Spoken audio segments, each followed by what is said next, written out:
I'm Rachel Horgan. Join me each episode as I sit down with a guest co-host covering the latest business stories in the Seattle area. We'll read the news so you don't have to. This is The Weekly.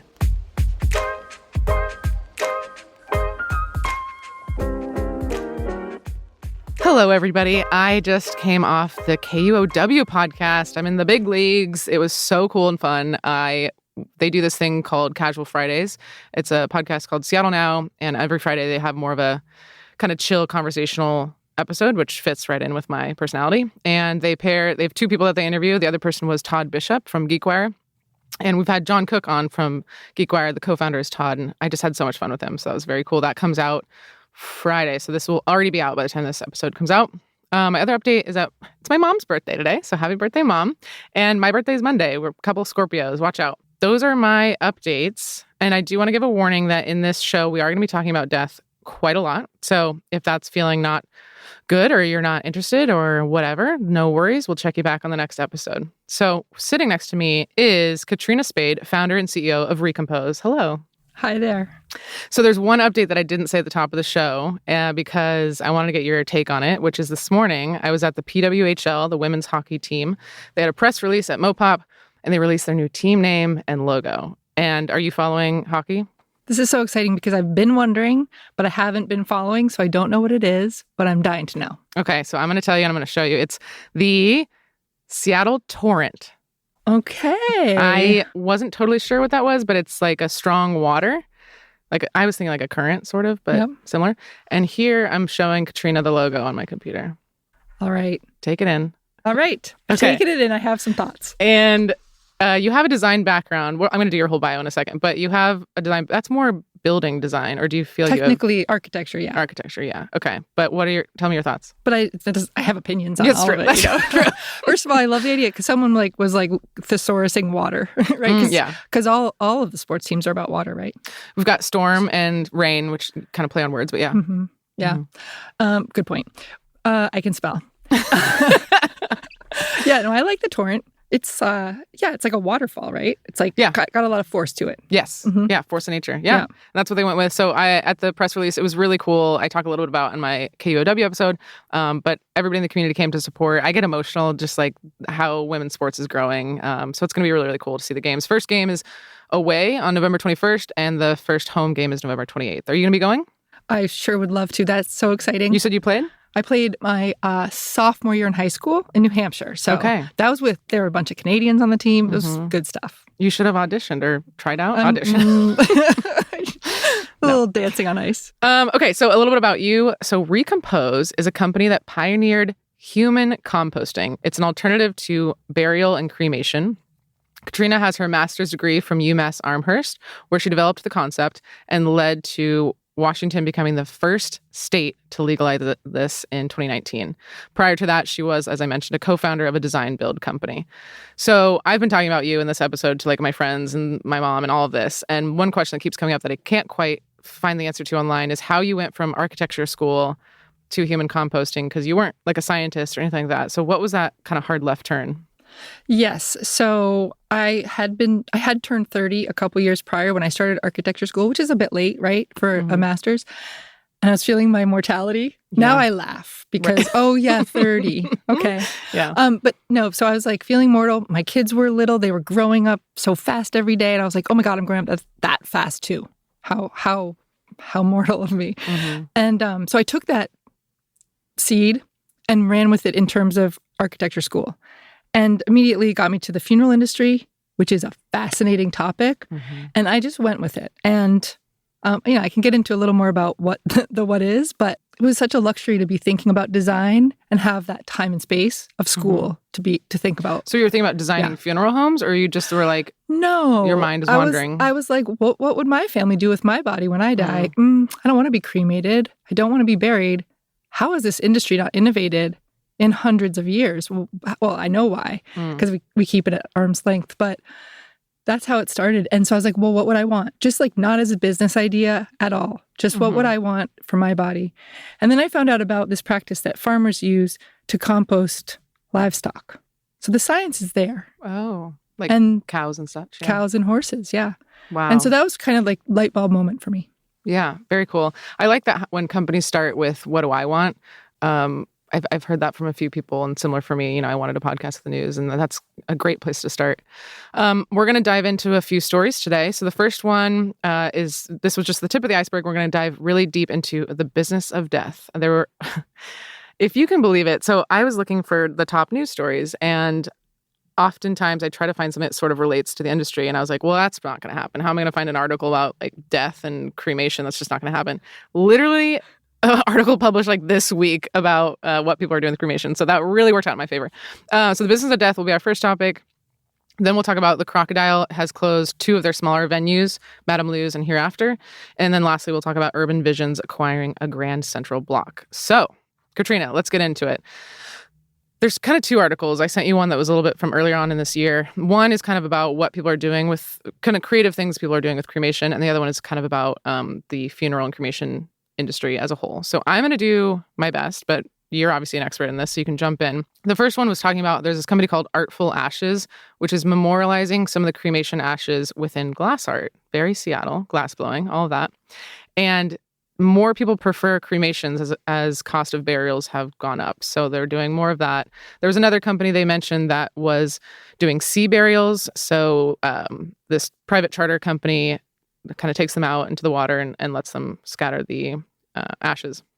The other article, which I thought was fascinating, was kind of just, like I said, the industry in general. So more people are preferring cremations, Washington especially. So nationwide, about 63% of people prefer to do a cremation. In Washington, we're up to about 80%. So a lot of us like to do that.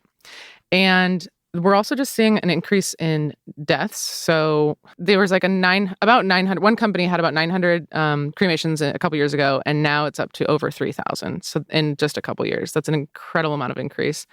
There's a couple reasons why they're citing that this is becoming a problem. And so I guess, Katrina, if you can jump in and kind of explain set the scene of the industry. We've got all these cremations happening. Why is that happening, and what effect is it having on the industry? All right, I'm going to caveat this with, I love the way you started to talk about what people do with ashes, because my first hope for everyone listening and in the world is that they're doing something that feels meaningful. Like, that's the first important thing. I also want to say I drive a car. So when I'm about to talk about cremations, emissions and polluting, just keep in mind I also drive around in a vehicle that burns gas. Mm-hmm. So lots of people get cremated, and every one of us is going to need to do something with our bodies when we die. And one of the things I looked at back in the early envisioning of this was like, what is the carbon footprint of cremation? And is it okay that we're all cremated? And I came to realize, there's quite a big carbon footprint. Cremation, I think it's about 540 pounds of carbon for those of you who care about those numbers. And then particulates and mercury are emitted into the atmosphere along with the carbon. When I looked at that, it was like, for me, there was even this thing that was a little more existential and beyond the pollution, which is like, why kind of discard whatever nutrients I have left in my body when I die? Like, I might be small, might be withered at that point, God willing, but wouldn't it be nice if I could give that back somehow? So it felt more like it was a kind of a waste conceptually than it was even. It is also polluting. And when you add up the millions and billions of people in the world who are cremated after death, you start to realize it's actually a problem. Well, and I was reading that we have more people coming in, so the wait times are becoming longer. They had one example where it took 3 months to get their ashes, and then the costs are going to start going up. And it said like only like 20% of funeral homes have their own cremation. So I think the industry is forcing us to have another option. Even if you don't feel this existential desire to do the composting, I think there is a business need for a third option here. I like that because, I mean, my 30-year goal is composting replaces cremation as the number one, like the default. Mm-hmm. Like, I'd like it if people weren't even thinking too hard about it in a way. Yeah. Like, of course I'll be composted when I die, but of course. Kind of like right now, people think, I'll just be cremated, don't make a fuss. I'm like, how about you be composted, transformed into soil, get to return to nature, actually benefit the planet a little bit. And actually, on the not make a fuss piece, I'd say also, let's look at how ritual and ceremony can actually be pretty special and maybe a good thing to look at, if that makes sense. Well, I want to go a little into details because when I've been telling people, they're like, wait, what? And somebody's like, you just put them in our backyard. So can you explain like what happens? There's a facility, if a loved one, what's the process? Yeah, it's really good to do this up front because it's so easy to get a little lost. So human composting is new. It's never been done before. Recompose came on the scene. So that, and Washington was the first state to legalize the process, as you said, in 2019-20. Composting means natural decomposition that humans are managing. So natural burial, placing a body in the forest, if you do that, that's natural decomposition. It's kind of beautiful in my mind. But composting happens in a building with specialized equipment, and it's managed by specially trained staff. Okay, yeah. I was saying sort of that. So you go to a facility, I think they put wood chips on you and then your soil, right? So kind of. Okay, so do you have some information on, do you have any other stats? I know I mentioned a few stats about the industry. How are you seeing, whether it's the deaths or amount of cement that's buried or percentage of people that choose which option? Do you have any stats for us to kind of help understand? Well, I think in a sort of high-level numbers, we've got, I think, about 70,000 people that die in the state every year. And like you said, that's rising a bit. But in this state, yeah, like 80-something% are cremated. So if you replaced those cremations with human composting, you'd save, it's pretty easy math, about a metric ton of carbon per person. So that's because you're avoiding emissions plus sequestering the carbon in the process of composting. Wow. Well, that's like not going to solve climate change, but it's a nice number, a metric ton, and a nice legacy, if you will. And also when it adds up over time and over billions of people, especially, by the way, the billions of people that live in cities, because this is meant to be an urban solution, right? If you've got natural burial out in the countryside, that's great, but it takes a lot of land. Because we haven't touched on burial, but as you sort of mentioned, it's going away slowly or quickly, actually, over time in the U.S. And why do you think that is? People don't live near their family plots anymore. That's one reason. It's very expensive comparatively. And I think there's a lot of folks that are like, why would I take up land for a place I can like be dead forever? Right. Yeah. No, that makes sense. You mentioned about how Washington's the first state to legalize it and because of you. What was that process like? What were some of the challenges? Was there anything that you didn't expect? Tell me more. One of the big pleasures of being an entrepreneur and growing something like this is learning a little bit about all these different industries. So I got to learn what lobbying was and how legislation works. I did not know. Yeah. I would say now I'm like 65% educated about it. But I had a wonderful legal advisor, still have her on our team today. And she was like, so it's not legal to compost humans. So you're going to need to do something about that. I was like, oh, right. shoot. Forgot about that. Yes. She actually, it was pretty funny, actually. We did a Kickstarter before the company was founded with the same idea, right? To like garner interest and build community. And she wrote me an email. She's a legal scholar in North Carolina. She wrote me an email. I was like, hey, Katrina, I love what you're trying to do. Just want you to know it's totally illegal. And I was like, cool. Okay, great. But then she said, I'd love to try to help you. And I was like, all right. Wow. So then I met with my senator, Jamie Peterson, who happens to be like a next door neighbor in Capitol Hill, just coincidentally. Yeah. We had coffee and I was like, I think we should compost humans. And he was like, yeah, this industry hasn't been innovated on for such a long time. At the same time, we were doing a pilot study at Washington State University with the soil science department. We'd invited 6 people who were going to die, who had diagnoses, to participate so we could prove the process was safe, effective, and resulted in material that was safe to give back to family. And so it was really useful, actually, I think, to be like this Seattle startup, mostly environmentally focused, this weird queer running the business, like what is this idea? But then we had on the east side, like this, agriculture university doing the pilot project to prove it was safe, effective. And we brought sort of the concept and also the science and the fact of its safety to the legislature. I would go down to Olympia with like little baggies of wood chips. Well, on the one, no, I'd have wood chips and straw. And then baggies of cow compost. Oh. To be like, this is, like, it's done before and after. That's great. Look at the visuals. Very persuasive. How long was this process? But when you're like, I want to legalize this, to when it actually was legal? Yeah, we started talking and planning in 2018. So just about a year. Yeah, we brought the bill in 2019. It passed in May, and then we had about a year of the regulations being drafted. So talk about that, because I think I read that it's now legal in other states, but not every state that it's legal has the regulations around it, right? Isn't that kind of the second step, is making some rules? Yeah, we celebrate every state that passes a bill legalizing human composting. Because it's like, this is, by the way, it's state by state. There's no real federal law that regulates this stuff. So state by state has mostly like, you can cremate a body, you can bury a body, you can donate a body to science. So we were like, let's add human composting. So every time a bill gets passed that legalizes that, the governor signs it. It's a huge celebration. We're at 14 states today. 14, okay. But the reality, sort of like the second part of that is regulations have to get written. And sometimes when those regs get written, they make operating a little tricky. So in the case of New York State, it's like, yes, it's legal. And boy, it's tricky. And then some states are still writing those regs and it takes some years. Yeah.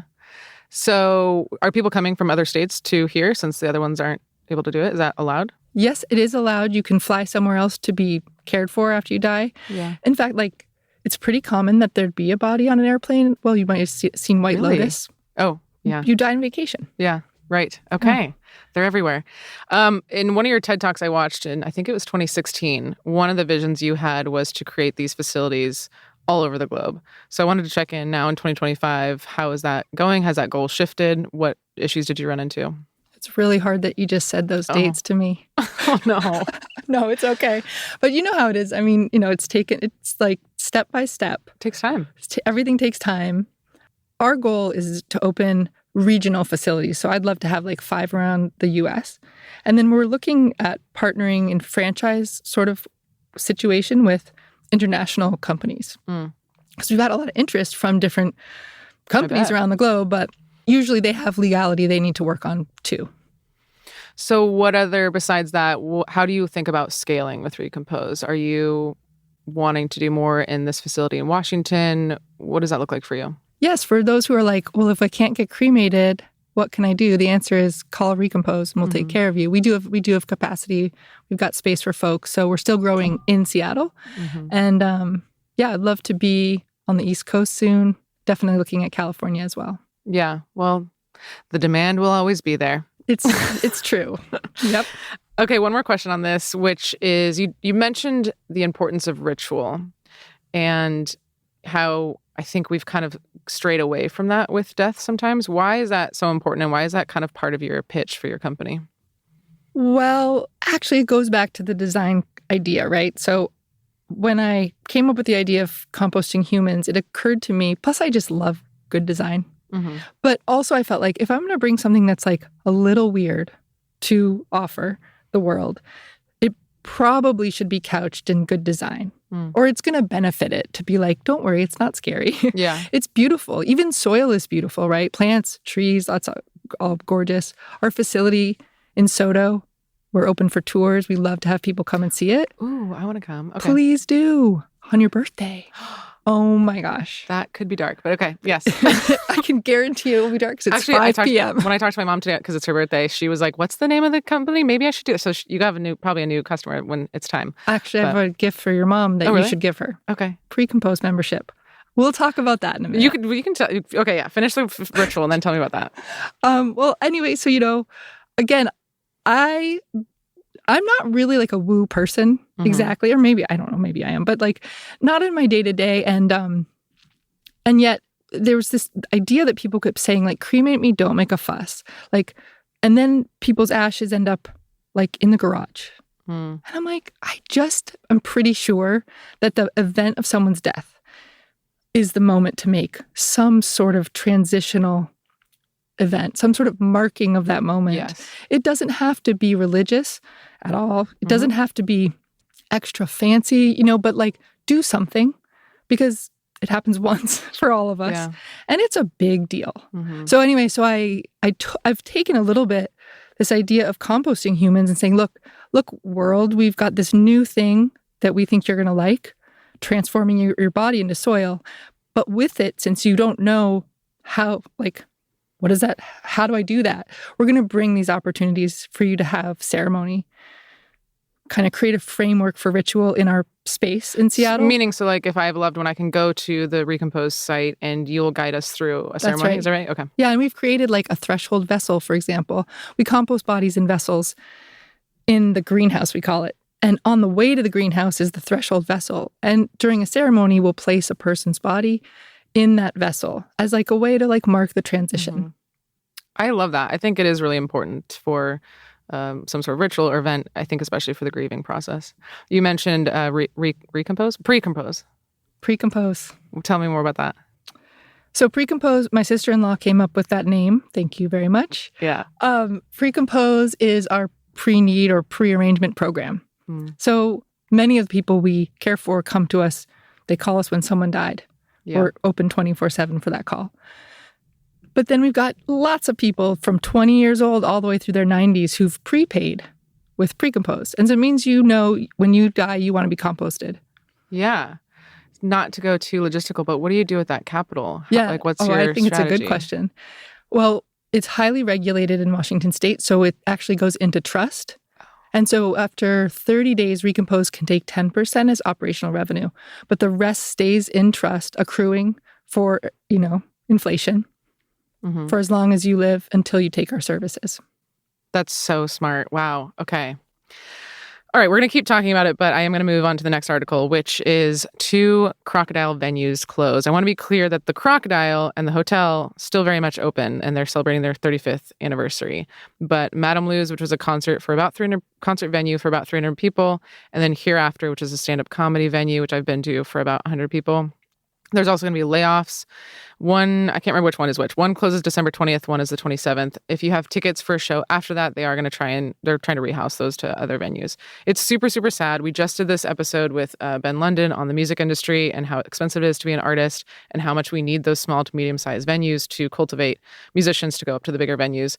I have been saying this a lot, but they asked the Crocodile why, because many of us see that they've got sold out shows, and they even said so in this interview, is that they've sold out shows and they have over 1,000 events last year, but they just couldn't make it work with more costs for goods, costs of insurance, costs of operations. The decrease in food and drink sales, I think, was huge for them. People are drinking less, and they just couldn't do it. They tried other options.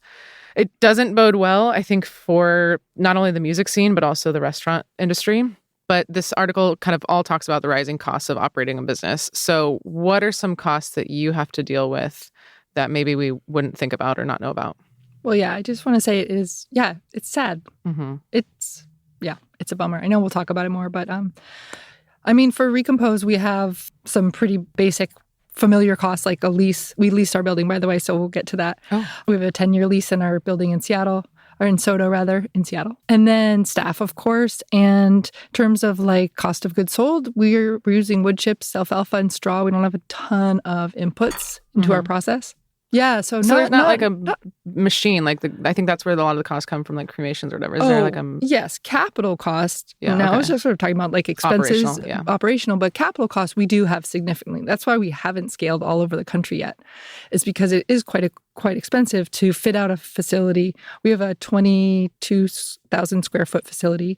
It's got beautiful spaces. It's got workhorse spaces, and then we've got equipment that is proprietary and expensive. How did you raise the money in the first place? Was it family and friends or?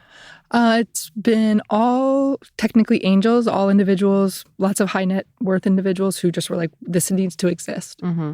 Because I imagine it's probably needed a lot in the beginning. Yeah, I raised over $20 million today. Wow. Mm-hmm. Are you planning on going back to get more funding or?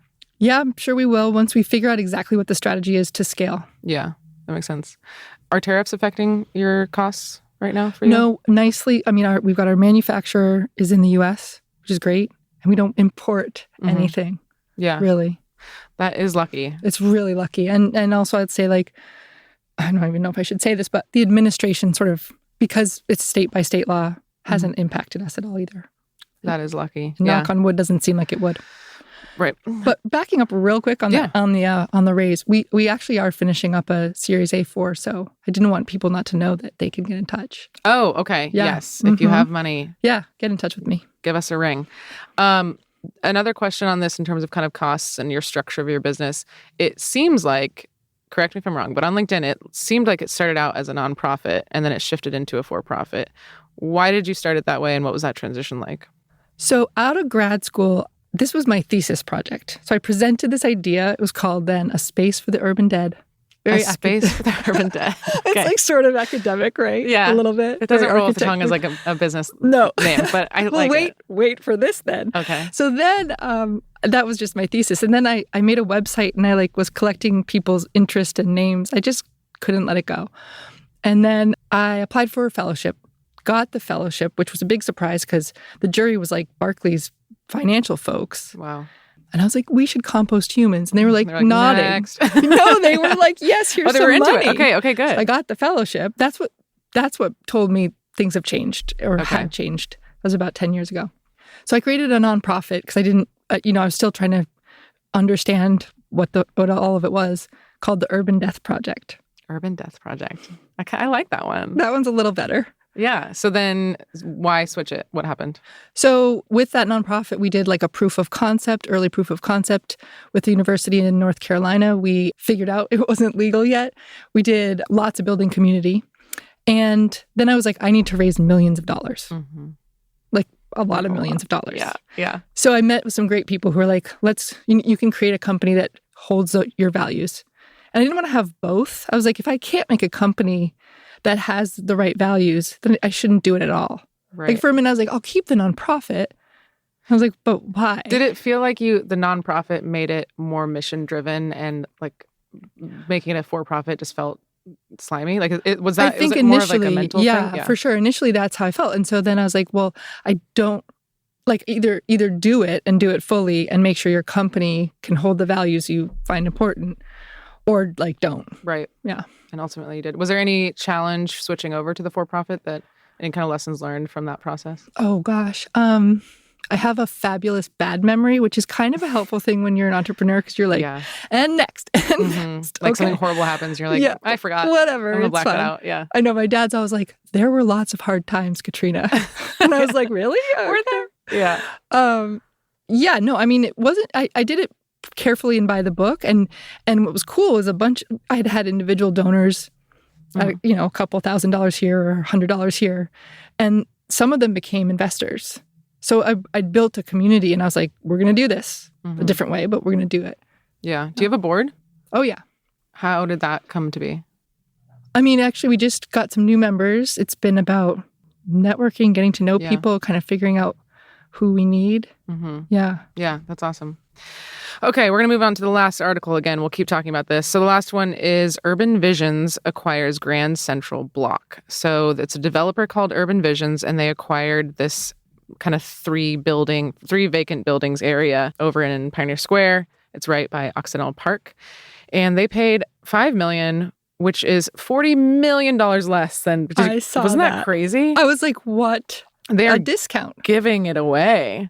But what I really like, the CEO, Greg Smith, is he wants to, first of all, fill the ground level retail space. He's going to clean it up, fill the ground level retail space, and then lease the office floors for creative companies specifically. One example is an immersive theatrical experience that they think is going to draw a lot of visitors.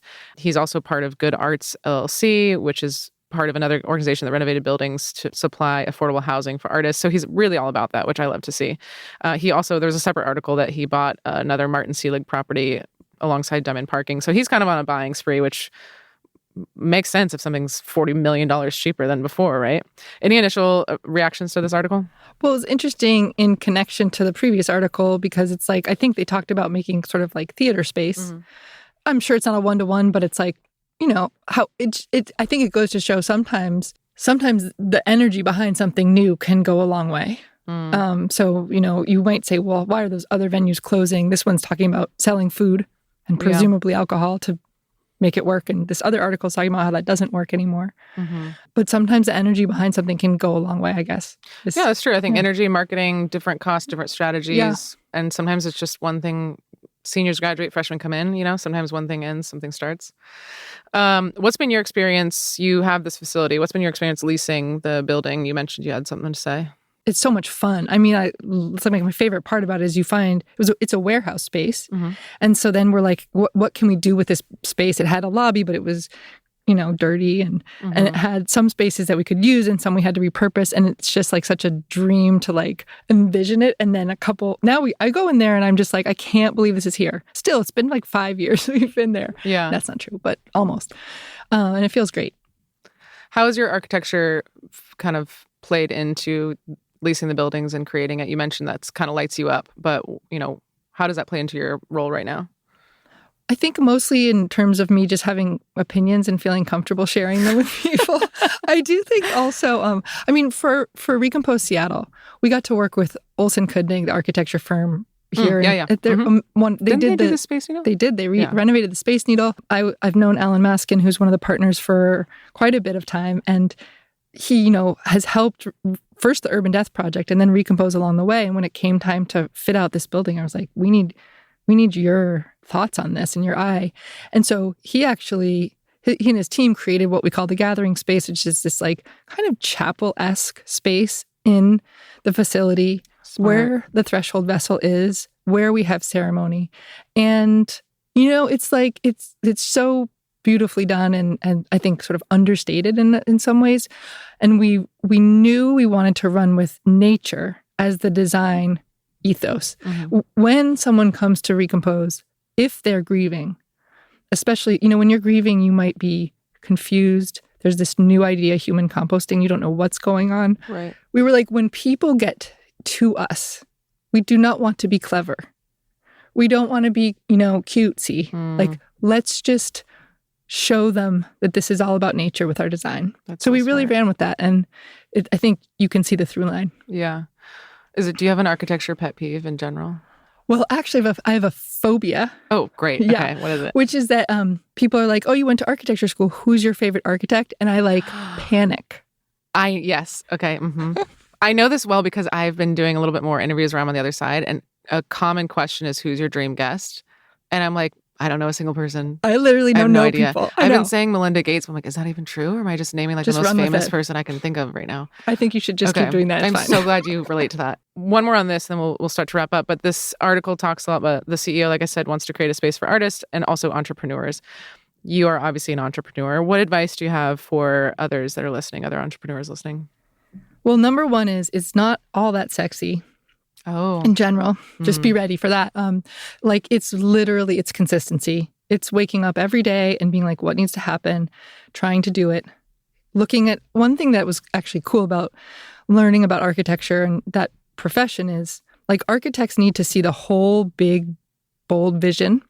And they need to be thinking about the details like the screw and the wood paneling or whatever, all the way down to the details. And then they need to go, I'm not a structural engineer, I'm an architect. So who do I need to make sure the building doesn't fall down? I'm also not an HVAC technician. Who do I need to make sure the air works or whatever? Mm-hmm. And so that's very similar to being an entrepreneur. You're looking at the big vision and then tunneling down and back and forth every day. Mm. And then you're looking for the team. Like it's all about who the people are. Yeah, finding people that are better than you at things and hiring them. Much, much better. And then bring them on and then let them do what they do really well. Yeah, that's great advice. I've started to go into the office more because I'm fully freelance. And unfortunately, I think I am an office person because when you're freelance and entrepreneur, there's so much that's like your own intrinsic motivation. And I have some of that, but it's so much. It requires so much willpower when you're at home by yourself with nobody watching over you. So unfortunately, you will be finding me at the office more often now. Do you feel the same? Not quite. I do like a little silence. I don't mind being in my head. But I totally understand that. And I will say, like, entrepreneurship, we've maybe noticed, it's kind of lonely. Like, even when you have a great team, there's a lot that you're balancing and kind of keeping. And someone once said to me, like, I'm going to butcher this, but someone once said, like, the way to be a great leader is like to know what your team can handle in terms of bad news and dole it out accordingly. So it's like the rest of it you have to hold. And I think that is kind of true. And a lot of things change too. So you're like, I could dump on this person, but then tomorrow it might be different. It's figuring out how much to air your dirty laundry and how much to lean on your team. And that's where I found I go kind of the other direction. I talk to other founders, other podcast hosts, smart. Because you can kind of just tell them the real shit. Okay, we're going to close out the episode. I'm going to ask you two questions. Usually I ask one, but I have a special one for you. So the one that I ask everybody is, how do you get motivated to do your job on the days that you just don't feel like doing it? I just get up and do something. Okay. There's a lot of things to do, so you can just pick the one you want to do most of the time. Okay. Yeah. So Pick if you've got like a the to-do least list, worst. yeah, just do one thing, even Just if it's do not one the thing. most important thing. Yeah.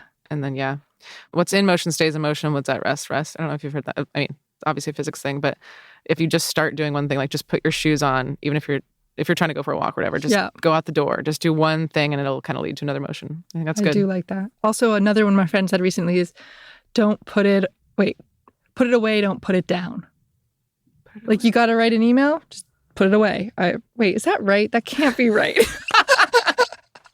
All right, imagine you just get it done. Just hide it. Just don't do it. Just hide it in the closet. Okay. I think you're trying to say just get it done and then you can stop thinking about it. Okay. Yeah. We'll move on to our last question, which you must be around death a lot. And, you hear those stories of people that are with the people for their last moments and all these life lessons and things like that. Is there anything you've picked up in your time seeing death? Any advice or insights that our audience can learn from? Well, I'd like to say that I've come to terms with my own mortality. Okay. But that is not true. No. Still, I can't believe. It's kind of crazy. I'm like, sure, right, I'm mortal. And my loved ones are mortal too. No, they're not. I think I'm going to have no thoughts. I won't exist. It'll just be black. Like I can't. So you can't either. Okay. So that's not very helpful. Nope. But I mean, I have seen firsthand the power of, even when it feels like something that's not natural to you, the power of thinking about ritual for any kind of grief, losing a job, losing a dog or a cat. And thinking about ritual as doing a physical action to mark the moment. And that's all. You don't have to overcomplicate it or make it bigger than it is, but doing something, maybe it's lighting a candle or writing a note. And that can be very powerful. Yeah. Well, I think that's a really beautiful way to end the episode. So, Katrina, thank you so much for sitting down with me here at Cloud Room Studios. And I appreciate it. Anything else the audience needs to know? Where to find you? Come take a tour. Recompose, take a tour, pre-compose, and pay ahead. Check them out. Again, I really appreciate you taking the time. Thank you. It was really fun. This has been The Weekly, with production assistance from Nick Patry. If you liked what you heard, rate us and write a review on Apple Podcast or Spotify. We love listener feedback, so if you have any story suggestions, comments, or complaints, email us at info@theweeklyseattle.com. Make sure to check back next Sunday for the latest local business news. We'll see you next time.